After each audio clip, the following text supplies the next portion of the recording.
नमस्कार दोस्तों, मैं अंकुर उपाध्याय स्वागत करता हूं आप सभी का एक बार फिर से अपनी नई वीडियो में। दोस्तों, लगातार मंत्रियों की मीटिंग चलती ही जा रही है और आज भी एक बड़ी मीटिंग है और ये मीटिंग में जीएसटी को लेकर ही बातचीत होनी है। कल भी मीटिंग थी, आज भी मीटिंग है और कल भी मीटिंग होगी।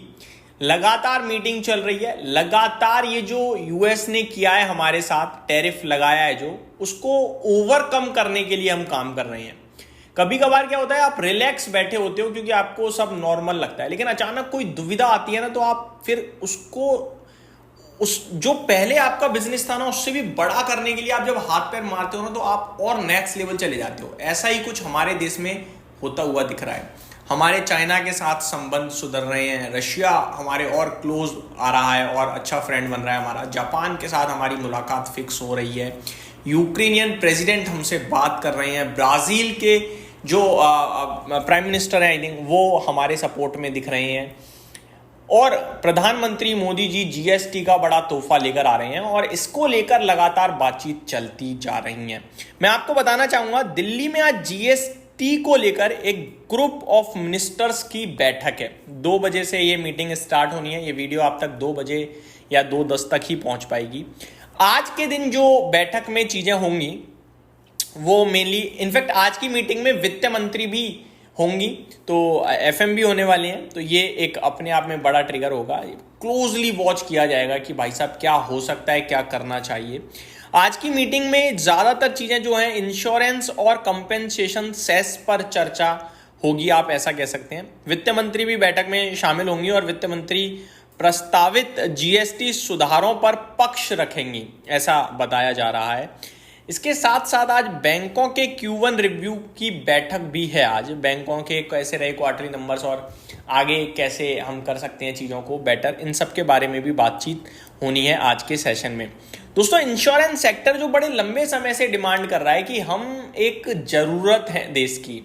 इंश्योरेंस कोई चाहते हुए तो लेता नहीं है। इंश्योरेंस, हेल्थ इंश्योरेंस स्पेशली, वो जो भी होता है वो मजबूरी में ही लेता है और अगर वो किसी को मतलब क्लेम भी करना है तो वो भी मजबूरी में ही करता है। कोई ऐसा तो नहीं कि इंश्योरेंस में पैसे पड़े हैं लाओ हॉस्पिटल चले जाते हैं घुमाते हैं, ऐसा तो कोई करता नहीं है। तो बड़े लंबे समय से ये इंश्योरेंस क्षेत्र की डिमांड है कि भैया हमारे ऊपर जीएसटी घटाया जाए, नील किया जाए, कम किया जाए। तो इस बार यही बातचीत होने जा रही है कि कंपेंसेशन के बारे में तो चलो देखेंगे बाद में, लेकिन अभी कहीं ना कहीं जीएसटी जो 12% हो रहा है उसको 5% या नील किया जा सकता है। तो ये बड़ी चर्चा है आज के सेशन में। देखते हैं क्या आउटकम निकल कर आता है और क्या नहीं आता है। दूसरी बड़ी चर्चा जो कल सामने आई थी कैबिनेट से कि भैया गेमिंग को लेकर, स्पेशली ये जो ऑनलाइन सट्टा बाजारी चल रही है, इसको रोकने के लिए उन्होंने बड़े फैसले लिए।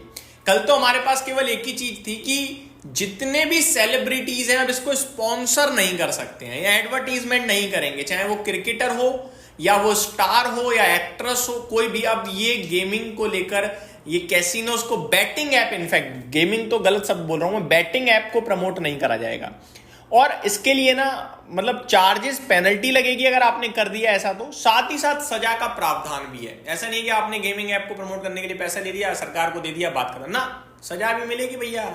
तो बैटिंग के लिए जो तमाचा था ये बड़ा ही मतलब सबने इसको सल्यूट किया, लेकिन एक कंफ्यूजन स्टिल चल रहा है। वो ये कि बैटिंग ना 2 तरीके से चल रही है। एक तो क्लियर कट बैटिंग दिखती है जो बैटिंग कहलाई जाती है, लेकिन एक क्या है, गेम ऑफ स्किल के नाम पे भी बैटिंग चल रही है और वो सबसे गंदी बैटिंग है मेरी नजर में। तो जो गेम ऑफ लक की बैटिंग है ना, जिसे सट्टा बाजारी एक्चुअली में दुनिया कहती है, जुआ, वो गेम ऑफ स्किल से ज्यादा बेटर है अगर देखा जाए तो, क्योंकि गेम ऑफ स्किल में पैसा बनाने के चांस 0.000% आता है। यहां पे कम से कम 1:1 तो है कि या तो जीत रहे हो या हार रहे हो, और जीत रहे हो तो उतना ही जीत रहे हो, हार रहे हो तो उतना ही हार रहे हो। यहां तो कुछ भी नहीं है, यहाँ छोटा छोटा करके बड़ा लंबा चला जाता है। और मैं गेम ऑफ स्किल में नाम तो नहीं लेऊंगा किसी डायरेक्ट ऐप का, क्योंकि वो शायद हमारे विरोध में हो सकती है चीजें, समझ सब गए हैं। लेकिन तो ये सारी चीजें आते हुए दिख रही हैं, बड़ा पॉजिटिव है। कल तो डिटेल्स नहीं थी, लेकिन आज खबर ये आ रही है कि भैया बिल पास हो गया है और बिल सबमिट हो गया है। अब सिर्फ डिटेल आना रह गई है कि किस किस लेवल पे ये बैटिंग ऐप बंद करी गई है। मैं आपको बताना चाहूंगा, अब कुछ रिपोर्ट ये भी बन रही है कि गेमिंग बैन इंपैक्ट जो है वो India's real money gaming ban could input $25 billion sector and 2 lakh jobs at risk. तो ये खबर भैया, कुछ सुधार करने जाओगे तो ये सब चीजें तो होती हैं, क्लियर कट है। हम तो खुद जेल चुके हैं, हम क्या करें। हमने तो कभी किसी को ये नहीं बोला कि भैया हमारी पेड सर्विस है, ये है, वो फलाने का। हमारा चैनल भी तो सरकार ने बंद कर दिया था, बट अभी चल रहा है भगवान की दुआ से। तो ये क्या है, ये जब आप सफाई करते हो ना खराबी की, तो कुछ सही चीजें भी पिसती हैं भैया, वो झेलना पड़ता है। रेवोल्यूशन जब आता है तो कुछ तो खराब मिटता है और जो थोड़ा बहुत अच्छा होता है वो भी पिस जाता है उसमें, ये होता ही होता है। मैं आपके साथ और इंटरेस्टिंग चीजें शेयर करूं अगर, तो स्टॉक स्पेसिफिक देखिए आप, ये जो गेमिंग को लेकर चीज आ रही है, डेल्टा कॉर्प जो मेनली कैसीनोज को रन करता है, वो हरे निशान में है और कल भी 9% भागा था, क्योंकि खबर ये कि ये अपने गेमिंग को डीमर्ज करना चाहते हैं और कैसीनोज को अलग करना चाहते हैं। तो ये गेमिंग को तो बढ़ावा देना चाहती है सरकार, लेकिन ये जो कैसीनो या बैटिंग है इसको गिराना चाहती है। तो ये स्टॉक पॉजिटिव रिएक्ट कर रहा है, जिसमें ऐसा कुछ है नहीं कि पॉजिटिव खबर है उनके लिए। वहीं दूसरी तरफ जो प्रॉपर गेमिंग इंडस्ट्री से रिलेटेड है, नजारा टेक्नोलॉजीज, ये आपके लिए 10% के करीब टूट गया। ये बड़ा इंटरेस्टिंग हो रहा है, मतलब आप समझ नहीं सकते हो कि इसका पॉजिटिव इंपैक्ट चल रहा है नेगेटिव। अच्छा, ऑन मोबाइल ग्लोबल जो गेमिंग से रिलेटेड है, ये भी लाल निशान में ट्रेड कर रहा है और गिरावट यहां भी आई है।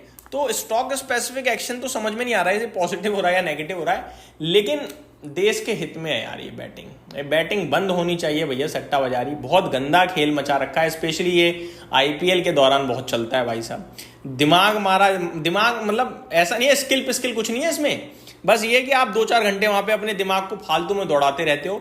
और ये ज्यादातर वो लोग कर रहे हैं जो स्कूल कॉलेज वाले, ये कोई 25-30 साल से ऊपर वाले बहुत कम लोग हैं इसमें ज्यादातर नई जनरेशन है।